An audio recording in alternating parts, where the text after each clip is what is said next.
Қайырлы таң балалар, қош келдіңдер. Сәлеметсіз бе, апай? Үзіліс кезінде тәртіпті болыңдар. Иә, мұғалім. Мен бірінші. Жоқ, мен. Көрерміз. Ермек, кезекпен ойнайық. Мен бірінші ойнағым келеді.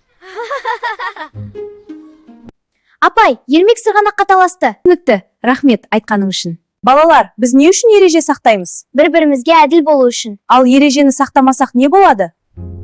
Оны бізге түсіндіру үшін қонақ келеді. Вау, керемет! Сәлем балалар, мен ақылды кітаппын.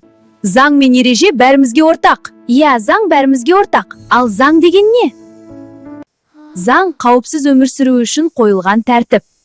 Заңды барлық жерде сақтау керек. Иә, жолда, асханада, үзіліс кезінде. Дұрыс, заңды әрқашан есте сақтаңдар. Рахмет, ас болсын. Рахмет, ас болсын. Жолдан абайлап жүріңдер. Иә, жол ережесін сақтау керек, бағдаршамға қарау керек. Заңды сақтау, тәртіп, достық. Мен қателесіппін. Заң бәрімізге ортақ екен. Достар бірге ойнаса қызық қой.